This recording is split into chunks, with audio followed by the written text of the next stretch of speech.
Hello my friends, I am GHondo and welcome to my first attempt at Aurora, a very interesting 4X game. It's still in development. This is currently version 7.10. I don't think the official game is anywhere near completely done yet, but we're far enough along that it's absolutely playable and it's very interesting from what little I've played of it so far. I've played a couple practice games just so I don't have I don't walk in completely blind here, but I'm not going to lie, I really don't know what most of the things going on are. What I'm going to do though is I'm going to zap the game I was in the middle of, and we're going to start a fresh one. You'll also probably notice a lot of times these screens, half appearing and then me dragging them back over. The reason for that is this game does not nicely create windows in a modal manner, meaning that they're as part of an existing window. It just pops up brand new windows. So in that case, the only way I could record this was by sectioning off part of my desktop, and obviously I still have my own personal stuff off to the side, so it's off camera. So when windows pop up, they'll often pop up like say over here, and then I just have to drag them here into where you guys can actually see them. So please excuse that. I'm afraid there's not much I can do about that. That's just a quirk of my recording software. Anyway, let's get going here on the basic options. We'll just call this game. The actual name of the game is not really relevant. I'll just call it Let's Play. I don't really need a password because this is a local file. Starting year really doesn't matter. It arbitrarily takes 2025. What I'm going to do just to make it easier so I know how long I've been playing, I'm going to set this to 1. So basically the game starts in year 1 of my new empire. Is basically what that means. Maximum number of solar systems, don't care. Race generation chance, it defaults to 10% chance. If a computer finds another spot, it would generate a new player, or excuse me, a new computer opponent, and 30% if I enter a new system, that it'll find a computer player. Those are probably fine. In my testing, I played for about 100 or 120 years of game time, and I never got out of the first solar system anyway, which is probably not really good, but anyway. So these are probably not relevant. These you can't change anyway. I've not figured out any value in changing them, so I'm not going to. The only other thing I will change is this part in here. My empire's title will of course be the GHondo Empire, with a short name of GHondo, because that's what I do. Our actual species, we can be humans, that's fine, and we're from Earth, that's fine.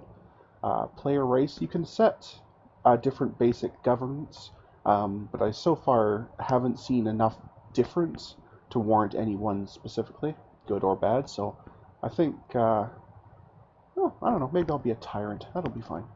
Anyway, main empire theme name. What this is for is this determines your default ship names. For example, like if I put it, say, United Kingdom, then it would be picking out names for ships that are like towns in England and that sort of thing. Or if I pick, Welsh, it'll pick up names of towns in Wales, that sort of thing.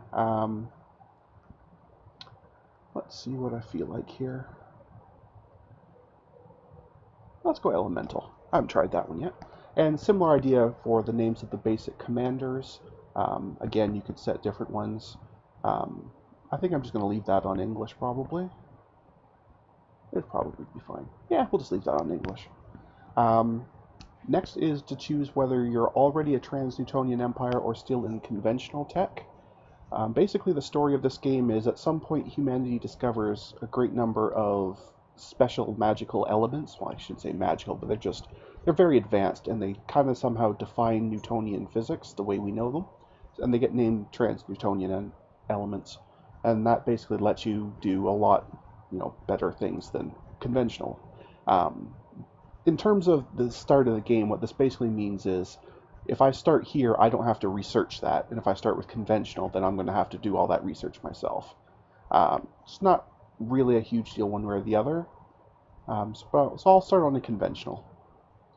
Our species tolerance, I'm just going to leave all this. These are, I guess, supposed to be human norms. I'm not going to change any of them. Starting population on Earth. Well, this becomes interesting. I guess the idea here is, are we going with what, we currently are, which is somewhere around 6.5 billion, I think, or, when GHondo took over the world, were there a lot of casualties or what have you? Not really sure. I'm just going to leave this on 500, which is the default. And I guess the story will be that these are what are left of my, highly loyal subjects, and my robotic death squads killed everyone else or something. I have no idea. Anyway, we're going to go with 500 million as a starting population. All these can be left as default. Starting shipyards, 1 is totally fine. I tend to not be building ships all that often anyway, as far as I can tell. Number of starting research facilities, this only having 1 here will really slow us down. Default is usually 5, and even that's pretty slow, so I tend to kind of boost that up a little bit. That's a lot higher than probably you should have for 500 million, but that will definitely speed things along. Now let's make it 20. It's not. Now I'll make it 10. So it's still a little bit better than normal, but not, cheaty. I'm going to collect this box, not because I care one way or the other whether we have missile bases, but having all those extra missile bases just kind of gets in the way when you're looking up ships and trying to find stuff. So I'm just going to say that we don't have any missile bases at all. That also means we have no starting tech points, so this button's irrelevant. Let's see what else we have here. So in our starting home system, how many jump points will there be? It doesn't really matter. I could set it to random. I could just leave it at 4. That's probably fine. If I tick this box, then I've already somehow surveyed every single planet, moon, comet, and asteroid. Highly unrealistic. I'm going to leave that off. And similarly, if I tick this, all 4 of these jump points will have already been surveyed. Again, unrealistic. I'm going to leave that off.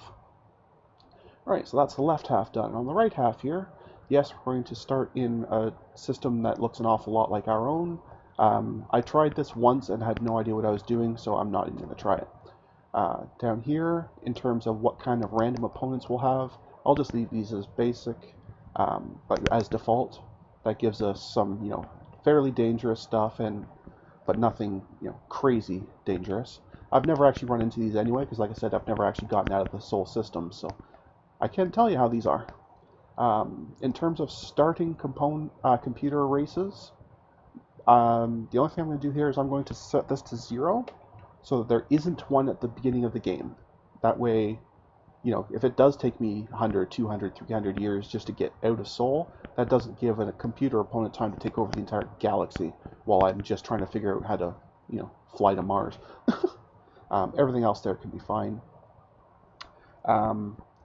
I have tried a game both with and without this option. For this Let's Play, I'm going to leave this off, but when I'm playing on my own, I tick it on. What it basically means is that ships that are left out, like if you forget about them and they're just kind of floating in space for a few months, they don't explode. But I'll leave this off, so I have to be more mindful, and therefore I'll probably have an even smaller fleet than normal. And jump gates at all jump points, I've not gotten to a point where I've used jump gates, so I don't know what that really does. I'm just going to leave that as is. Realistic promotions and political bonuses, I just leave those on. They don't really affect what we're doing all that much. This one here, for example, isn't even fully integrated in the game yet. They've got the code for it, so it shows them, but they don't actually do anything yet, so it's irrelevant one way or the other. And this option basically just says, let the commanders and scientists, what have you, level up based on skill and time rather than just randomly. And that makes sense, so we'll leave that on. Inexperienced fleets we'll leave on as well. What that basically means is when you very first build a whole bunch of ships, put them in a task force, they will not be as effective as they will after they've worked together for a couple of tours. And basically, again, that just makes sense. Ships that, are not used to working with each other shouldn't be as effective as ships that are used to working with each other. Real world system, so again, it's going to try and make the systems outside of Sol relatively close to what we know of it today, and that's fine. I am going to shut this off, and it's not because I want to, it's more because of system performance. Basically, all these bodies in space should obviously always be moving, orbiting whatever sun they go around, but that also does drag down the CPU a bit, so I'm shutting that off more for my system than for actual gameplay. And system truce, well, I've never run into an opponent, so I've never had any reason to change that. Well, let's go. This will generate in 2 steps. The first one will take no time because basically the first step is just creating the computer races. Well, there aren't any, so as expected, that took no time at all. Now it's generating the actual map. This one will take a little bit. So now's a good time to stretch. Have a sip of your drink. adjust your pillow, whatever you're doing, because this does take a minute.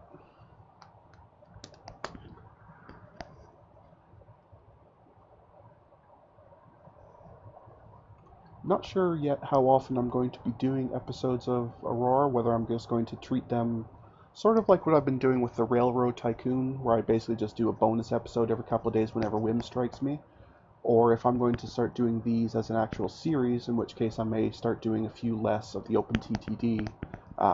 Maybe I'll do 2 or 3 of those and then 1 or 2 of these or something. I haven't decided yet. For today, when I'm recording this, this is really, I'm treating this just as a bonus episode. So this episode may be pretty long, but that's not to say any episodes in the future may or may not be. I have not decided yet.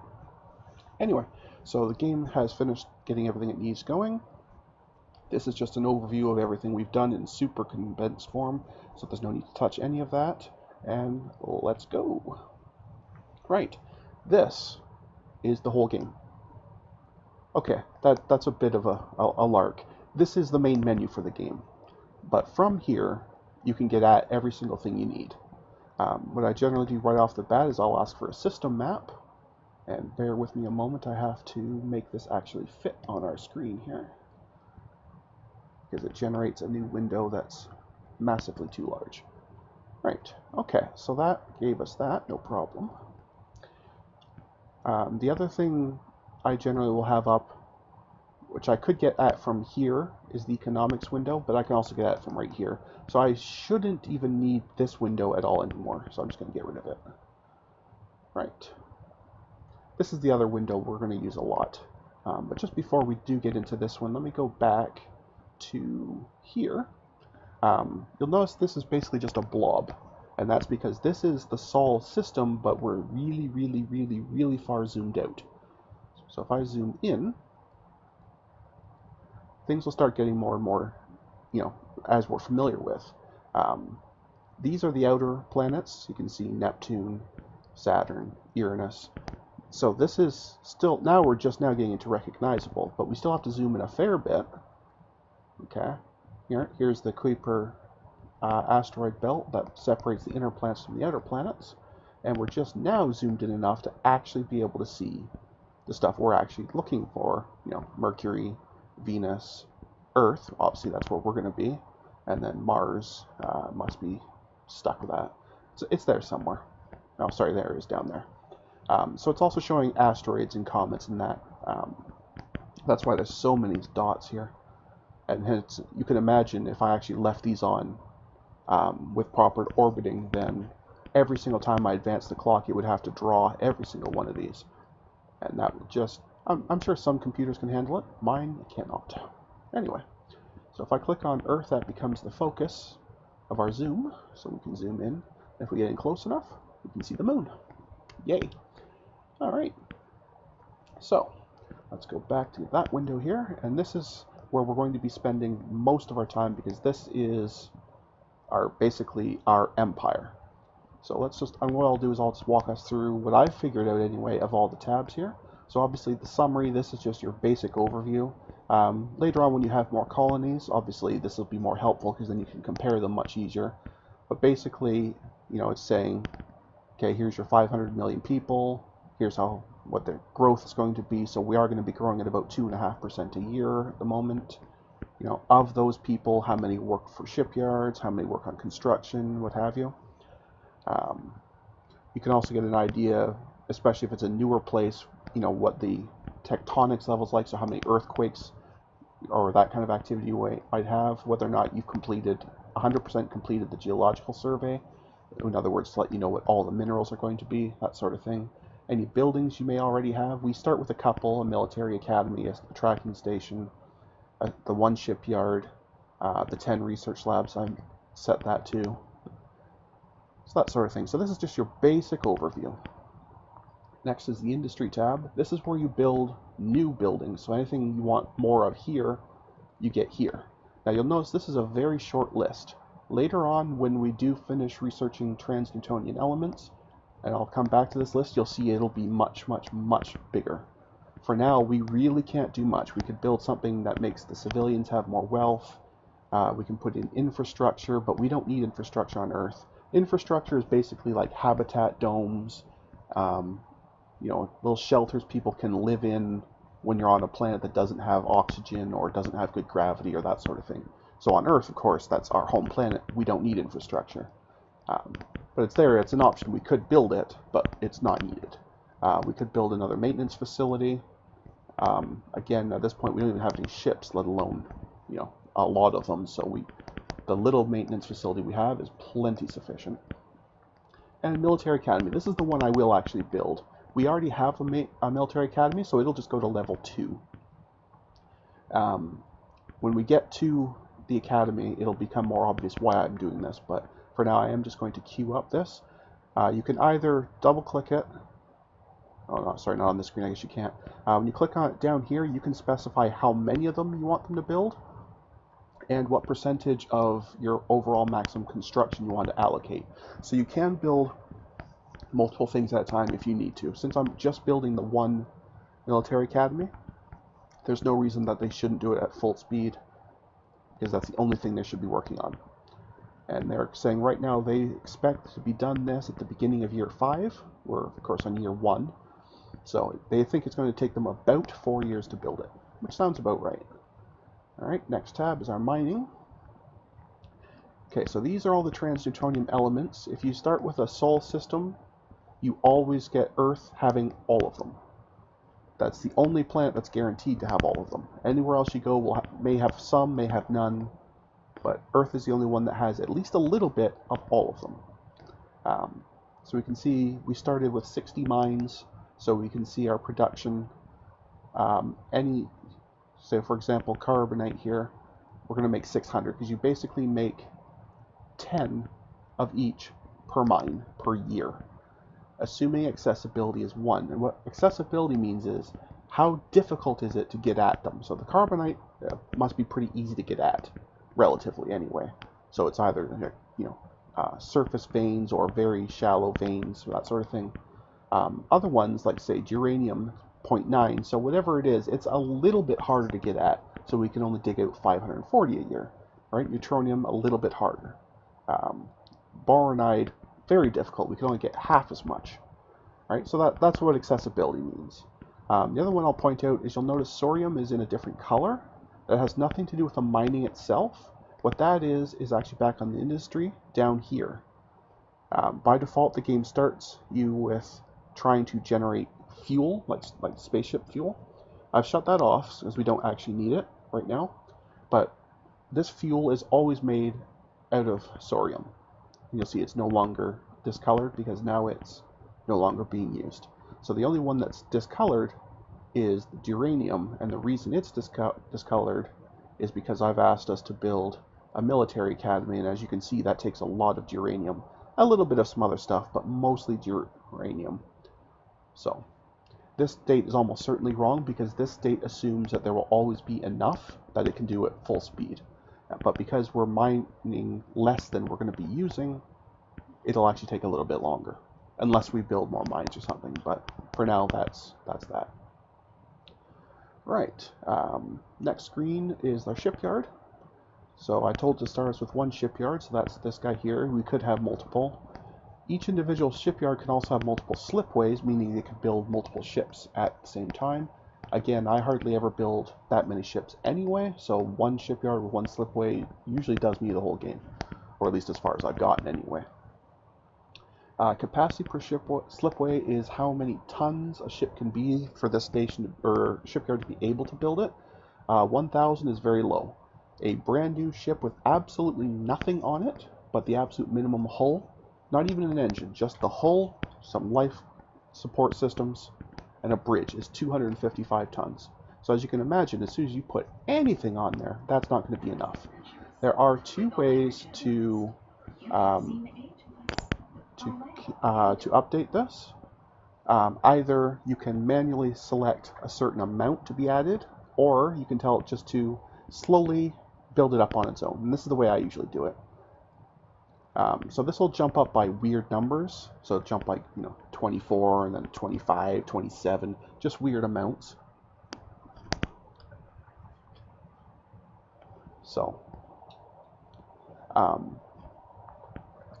So, but sorry, I've completely lost my train of thought there. What I was trying to say is this will jump, random amounts, whereas here I could set to do a certain amount, but if I do it this way, you have to wait until it completes. Whereas if I do it this way, they just continually move on, and at any time you could go ahead and shut that off and start actually building ships. So I tend to prefer leaving it on continuous. In the shipyard task, this is if you actually have told it to actually build a ship, which we haven't. It would show you a list of what it's building. So there's nothing here for that now.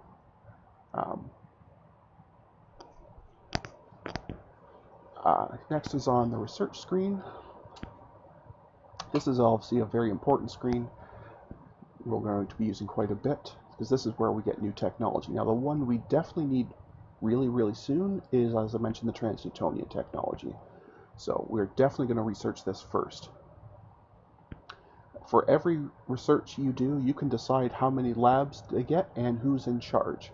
When you put a scientist in, you have to have a scientist for every research, but you can decide who does it. Every scientist has a specialization. Now we're in the construction production field right now to do this. So I could use any of these people, but these two would be best at it because they're specialized. As you'll see here, the research bonus is just flat when it's, somebody doing something in a non-specialized field, but it's 4 times if they're in the correct field. So if I put this person here in charge using all 10 labs, they will function as the same as somebody with a 60% bonus because they're 15% specialized. Okay. Wealth here, this is just what the colony is going to generate in terms of trade and wealth. Until we have somebody to trade with, it's not really relevant. Ground unit training, we start with a couple, basically, infantry and tanks and what have you. Again, I've never gotten out of the main system, so I've never needed to do ground combat, so I've never really used this. And ground units, of course, is what generates them, and then you get an overview of what they're doing. Again, so these two tabs work together. But again, I've not really done anything with that, so it doesn't really matter. Here we have the civilians industry. This is actually pretty good because what you can do is, say you've just generated a new colony, say on the moon, for example, and it's just started, it really has nothing to work with. You can have that moon demand, say, construction factories or mines, and then have Earth supply them. So what happens is civilian industry on Earth will build whatever it is that they're after and ship it for you, which makes it a lot easier early on because, of course, when you just put down a new colony, you have no construction, you have no mines, you have nothing to work with. So that's really helpful to help get a new colony up off the ground quicker. And, of course, you can also specify whether it's going to actually grow in size, like have people, colonists, ship to it or not. Again, I see no reason to ever change those, but anyway. Here we go with the academy. And you'll remember I'm deliberately building a second level of the academy. That will change this, and that will give us 10 new officers per year. Officers are a combination of, obviously, actual ship commanders, but they also include scientists and civilian administrators. So the more of these you're generating, the better, simply because the more of them you have, the more choices you're going to have in terms of assigning work. So right now I have no ships, I don't need any naval officers, I'm not interested in ground officers. So the only two I'm really interested in are the scientists, of course. As you can see, we just have those couple. But mostly right now is a civilian administrator. So I can assign a governor for Earth, and obviously, so the more people I have here, the more choices I would have. I cannot assign this guy to it because he's only an administrator 1, and Earth, at its current population, requires an administrator 2. Now that will go up. As more and more stuff is built and the population grows, this will go up. So it's always better if you can to assign somebody higher anyway. In our particular case, we happen not to have any 2s, 3s. So we're going to have to go straight to 4 or higher, so we're going to get away with it anyway. But if I click on any one of these people, you'll see their bonuses up here on the upper right. The alternative is you can use this to do a quick find. If you actually have like hundreds of them here, you don't want to click through them all manually. This thing can sort them by whichever bonus. Like for example, if I was mostly interested in factory bonus, well, this one here is the only one that even has that. Or if I was interested in, say, population growth bonus, okay, this person has the best of it, right? This person has second best, this person has third best, etc. So really you need to decide what would be best for whatever colony you're looking at, because you could have a governor for every colony, and once you have more than one colony in a certain system, you can also then have an overlord type governor governing the whole system. Since we only have one colony, we're not allowed to do that yet. So I think I would actually like this person here for the mining bonus. That'll keep our mining going quicker. The fact that this person also gives us a growth bonus, that's just fantastic. So I'm going to go ahead and assign her as the governor of Earth. And there we go. Okay. Him, sorry. I thought that was a girl's name, but apparently that's a guy's name. Sorry about that, sir. Right, moving on. The other thing we can do in this window is we can create teams. I've never met any other species, so I've never used any of these except geology. You'll remember when I looked on the summary screen how it said, obviously, on Earth we have completed a survey because we live here, but if we were just visiting a new, say we go to the moon, we would need to send a survey team to complete the geological survey. Ship-based surveys can at least give you an idea of what minerals are there, but in order to actually be 100% using the planet for colonization purposes, you do need to send a geological team as well. So that's where you can create those. At this point, I have no ship, so I have no way of getting them anywhere, so there's no point in making that team yet. We'll do that later. And lastly is the environment screen. This is where if you have ships or ground-based terraformers on a colony, you can start changing the actual planet, like you can terraform. Obviously we don't need to do that on Earth because that's what we're used to, but say for example when we land on the moon, there's going to be basically no atmosphere, so we're going to have to manually keep adding gases until we get it to a point where it's survivable for human life.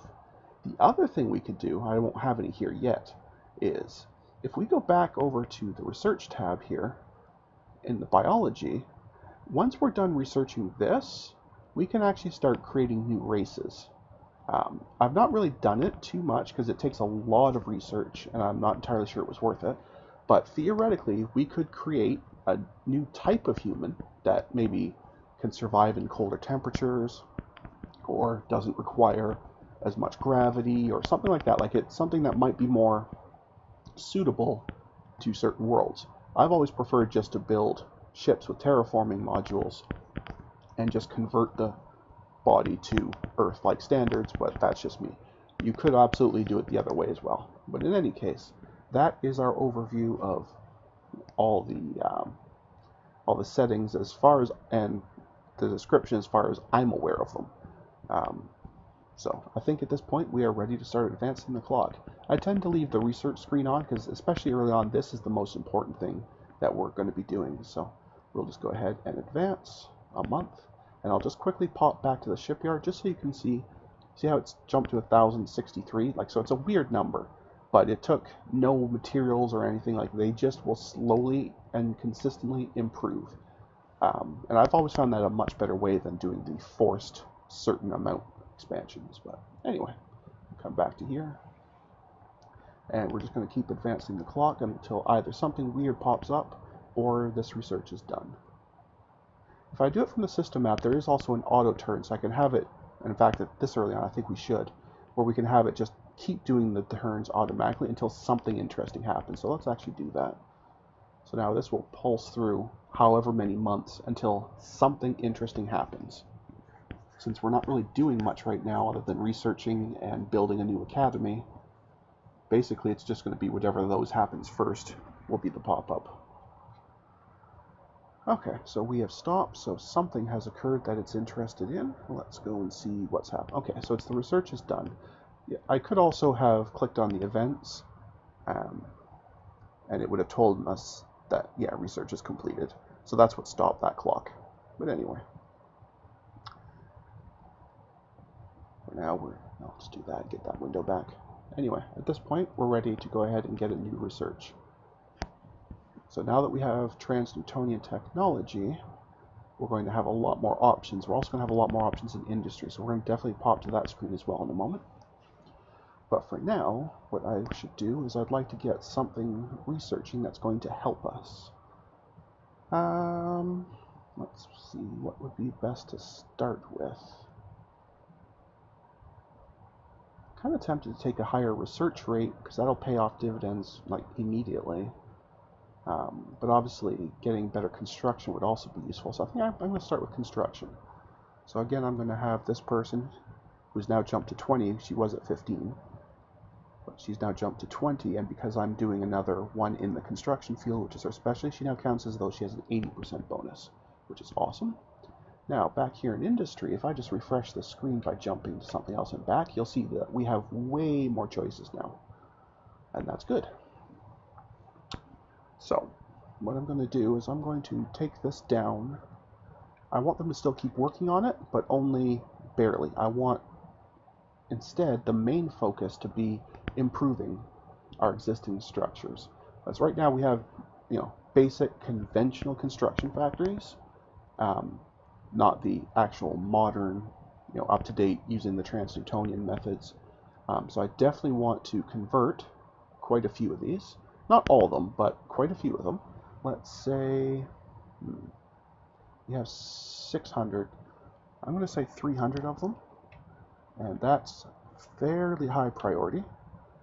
The other thing I would like to do is to update some of our ground-based mines,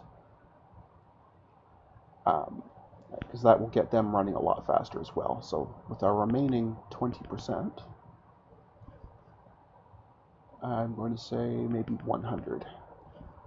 I want to deliberately leave a few because there are other things we can do, like fuel refineries and fighter factories and that sort of thing. So I want to leave some available to myself later. I mean, I could always build more, but I'd like to leave at least some available in the background. So, alright, so that will get some of these things updating. Now these times are definitely going to be wrong because every one of these that completes will increase how much production is available if the mines can keep up. That's why I wanted the mines to be going at the same time. Okay, so now we're going to go ahead and actually I'll just do a tick here so we can see if I can see these change quick enough to be relevant. Probably not, because they're going to take a while. No, there we go. So we can see the production rate has changed, and therefore the completion date has dropped. So if we just keep doing that, you'll see how quickly that's going to drop. Basically, the specialized types of industry, so either specialized construction or specialized mine, is generally 10 times better than the conventional. So it takes 10 conventional industries to equal 1 proper construction in factory, or it takes 10 mines, like 10 construction factories doing mining, which is not what they're good at, to equate to a proper mine. So definitely upgrading these is very important, but I'll go ahead and let this do a few months of that and let that get going. The other thing I'll do once we get a bit more of this industry updated is I'm going to start building more research labs so we can get research cranking out faster. Okay, so something's done here. Probably our research. Yes, excellent. And I think I do want our research rate to go up, because that will be beneficial in the long run. In the meantime, these are still bashing their way through, which is excellent. So we'll let that take away a few more months. It's good I noticed this little checkbox at one point, because I used to always just, be hitting the 30 days myself over and over and over and over. And finally I saw that and realized, especially early on when there's not much happening, just how much easier it is. But anyway, research is done. So now I think we're going to go and start working on a different category. There's still a few things here I definitely want, but I don't think we need them right away. The next thing I want to work on is geological survey sensors. So this will be what lets us build ships capable of doing scouting for minerals. We do have a sensors person. I could also tick this. This hides everyone that's not specialized. guess it's no difference. Either way, we're going to have this person running that research. And once that's done, that will give us the capacity to make scanners, which is very, very, very good. Because while Earth does always start with all the different materials, it doesn't have a very large quantity of some of them. It's pretty random, so they'll last a while, but they will not last forever, is the short answer. All right. Okay, so that's done. We could even go straight up to the level 2 of them, where they're just that much better. Probably not a bad idea, actually. But there's other stuff we should get first. I think we actually should start in power and production. Now, we don't have a scientist specialized, so we'll just have to take somebody else. But basically, this will be what lets us build actual engines for our ship, so they can actually move at a decent clip. So we'll start off right off the bat with a pressurized water reactor, because that's a requisite to get into the better technologies. You'll find what happens is there's always, so you'll research some new technology for an engine, and then there'll be one for the power plant for it, and you have to research both to move to the next level up. So this is the power plant for the basic conventional engine that we get to start with, which is really, really crummy, but we have to start somewhere. But the sooner we get to even a decent engine, let alone a good one, the better off we'll be. So I probably will hold off building our first ship until we have at least 2 or 3 levels of better engines going. Although I guess it's not so important for our first survey ship, but still, I like the thought of them moving at a decent clip rather than just crawling their way through the universe. Anyway, so that's done. So now you'll see there's now a pair of new technologies. So this one here is for the next level power plant, and this one here is for the next level engine. Ultimately, we'll need to get both, but it does not matter what order we do them in, so we'll just do that, and bam, off we go.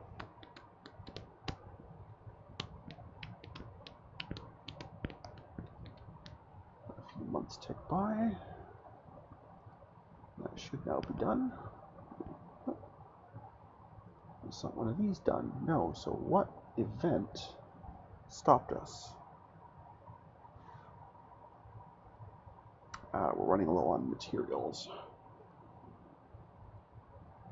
Yeah, we're completely out of this, so now we're only working off of what we're mining at the time.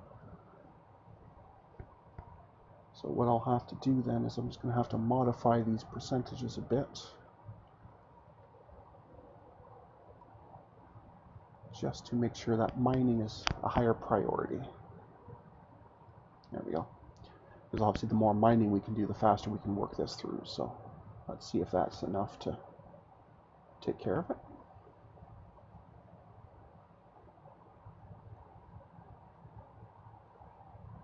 Probably not still. Yeah, it's still complaining about that. So we'll probably for a little while have to just manually adjust the clock, but that's okay. Oh, this one's going to be done anyway, so it's fine. There we go. And we'll get the new reactor going. Not that I'm going to use a reactor. Reactors, like power plants, are basically just to power lasers and that sort of thing. So once I start making military ships, that will become important. Up until then, I'm only researching them because they're a requisite. So I'm doing it because I have to, not because I want to. If that makes sense. Anyway, what we should be able to see here is this should be slowly ticking its way up as we convert more and more mines. So that should help a fair bit. And we'll just tick the clock up some more here. And that should be good.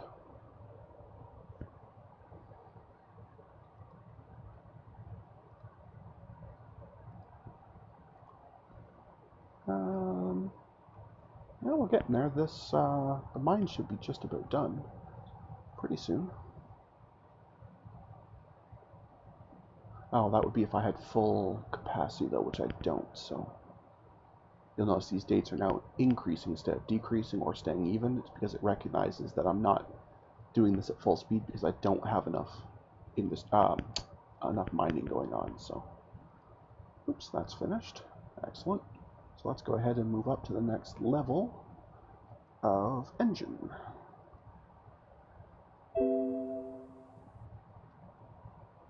There we go. Okay. Let's try and go back to this if it'll let me. I don't think it will. Nah, it won't, because it recognizes the shortfall still. Oh well, that's okay. We'll just manually push ahead a little bit.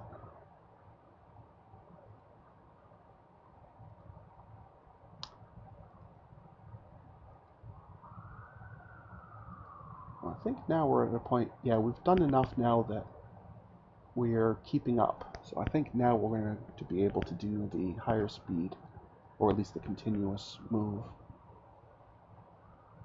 I could be wrong, of course.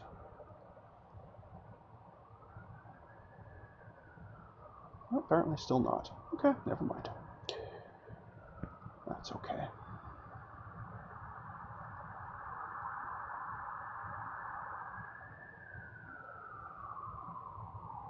Well, we're almost done the military academy, and that will help a bit too, because that was using up a lot of uranium. So once that finishes, that might help a fair bit too.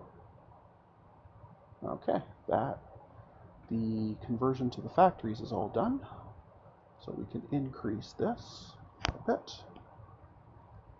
And let's just go ahead and increase this, because we might as well. See if we can get that finished off here.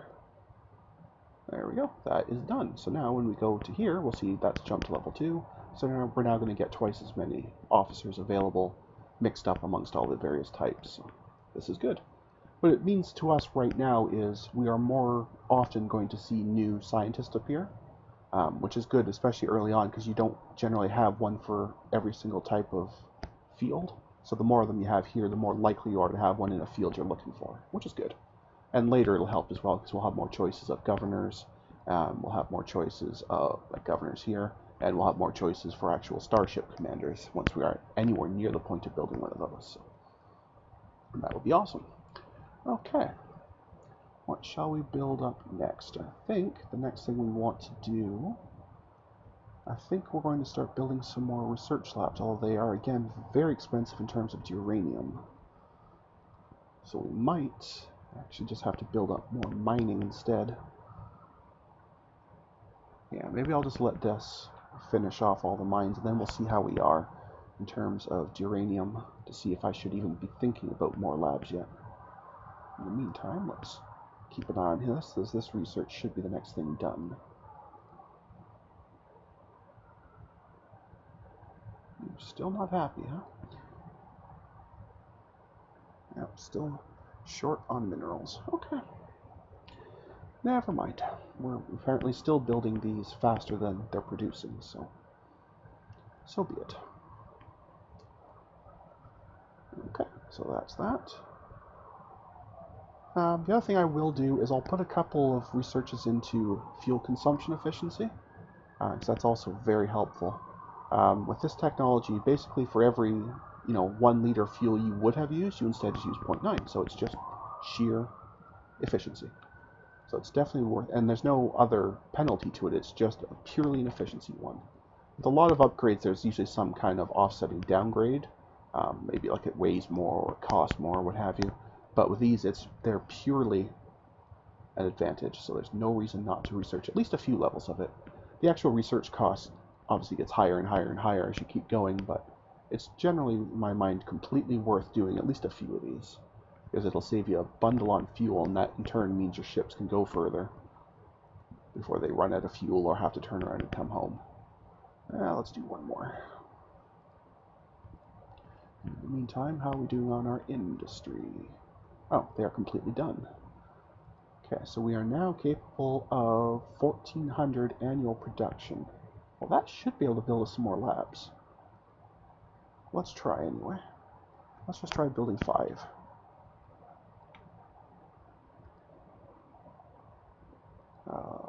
Research labs 5. Yep.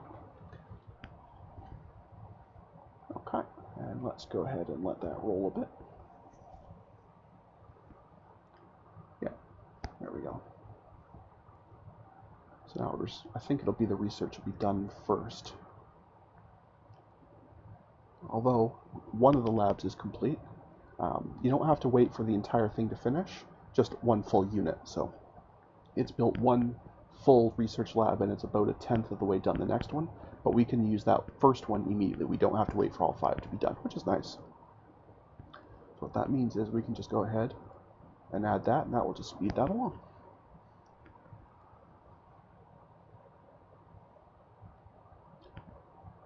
I'm not sure if you guys heard the sirens in the background a couple minutes ago.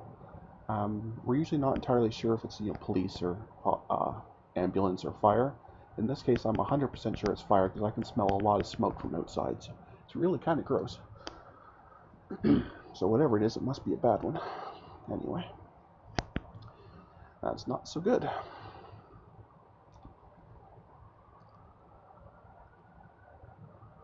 Okay, so yeah, we're burning through the uranium a little bit too quick here. So what I'll do, just so we don't keep getting those pop-ups complaining, I'm just going to set the speed of them down, and that way they should not be so upset with us about building, because they should be able to keep up.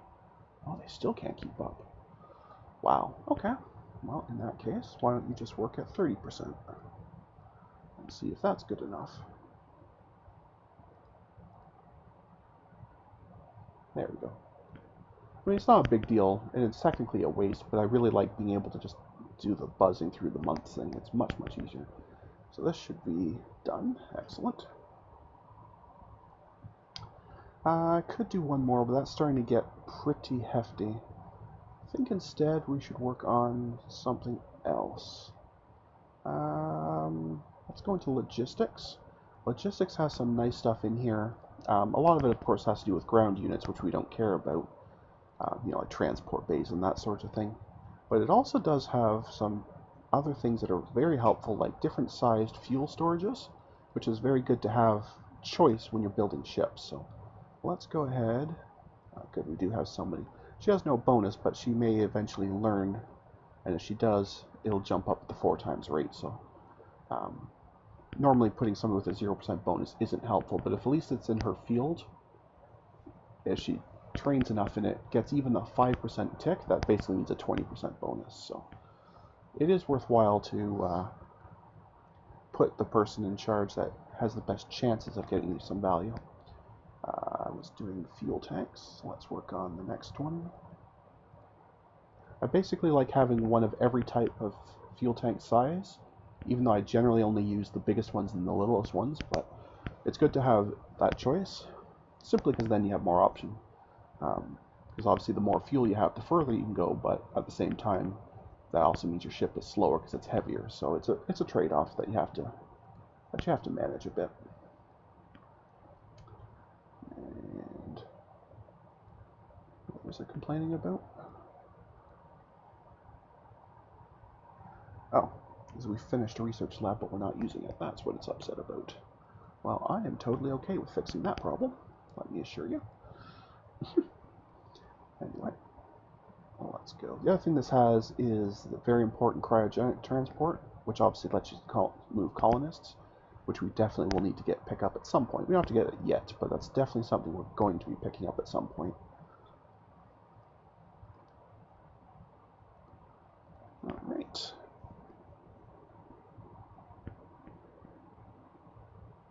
Now, we're ticking through the months nicely here.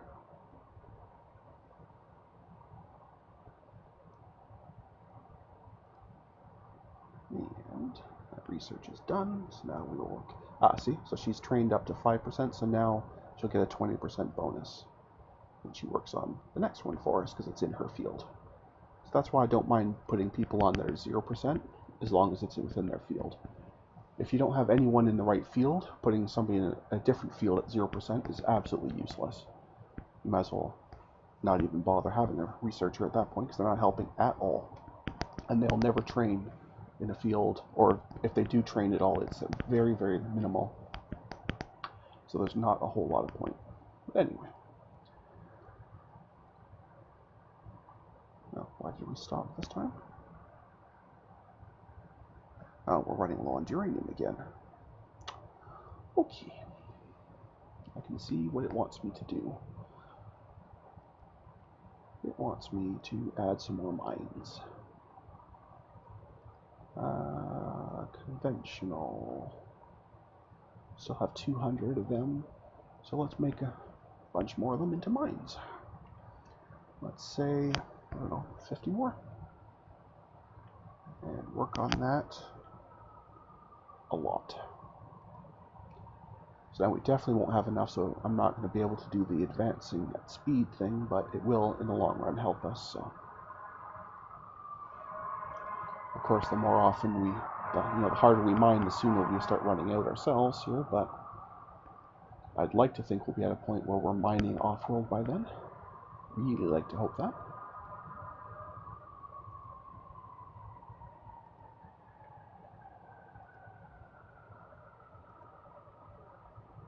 I think this thing is using up so much uranium it's not letting this one go. Okay, so we're going to fix that right now. Yeah, with only 10%, it's not using enough to steal enough from that to bother it. Excellent. But we will still have to manually click through for a bit. That's okay. Alright, what shall we work on next? Oh, we got another person in that field too, who's already better. Awesome. Let's see, what shall we do next? I could do more engineering sections. I will need more choices there later. Engineering sections are what keeps a ship floating, basically. It has all the maintenance supplies and spare parts and the duct tape that keeps the ship flowing. We're getting pretty close to the next research lab being built as well, so that's nice. That will only speed things along. You may have noticed over here there's a max labs, which hasn't really bothered us yet, but in addition to having a certain bonus, these scientists also have an administrative ability, how many labs they can simultaneously run. Later on, if I've built a whole pile of labs, I may have to start doing multiple projects at once, just because the scientists won't be able to run that many at a time. So far that hasn't affected us, but it's something that may start to be a thing later on. So it's something to be aware of.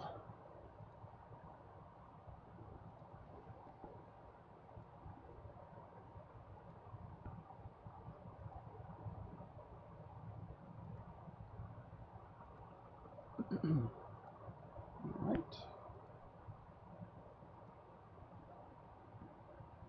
There we go. Okay. So I think at this point, the next thing I want to do is actually to research some actual usable technology, and I say usable meaning ship technology. I think the last major thing I want to do for this episode is design our first survey ship. So this button here brings you into the class designer, and here's where you build you tell it what kind of ships you want to be making. So you hit the new button here. It will default a name. You can of course tell it to pick a different name, or you can just manually call it. I will call this, because I have no originality, Initial Scout. There's also the hull classification name, which is completely not necessary. You don't have to even pick one of these. But if, for example, I call it this, then every time I make a new one of these Initial Scouts, the name of it will have AT in front of it. And so it's really just to help you, decide and separate in your own mind a little bit easier what everything is. So I think I'll just call this a Geo ship. So it'll put it like a GV or something, or GS or something, but it ultimately doesn't matter. But anyway, so we can see that the only thing this ship has right now is the basic hull, so little tiny bit of armor, absolute minimum, some crew quarters, engineering, and a large fuel storage.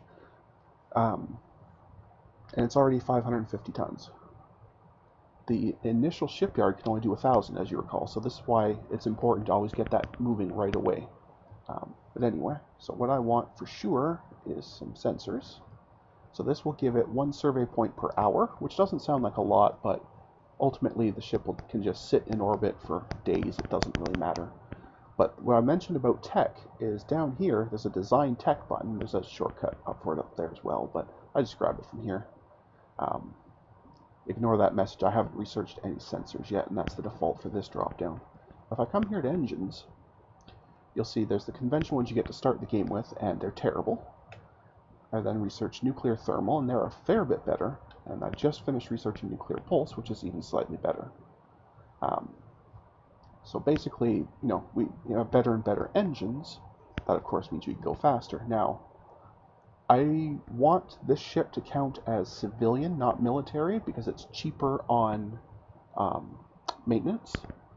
And it tells you right here how to do that. So you have to make sure that the engine is at least 25 hull size. And I'll show that in tons so you can see. So 25 hull size, which is 1,300 tons, all by itself. That's just the engine. And the engine power has to be at -50 or less. I think -50 is, it's the lowest we can go anyway. So there.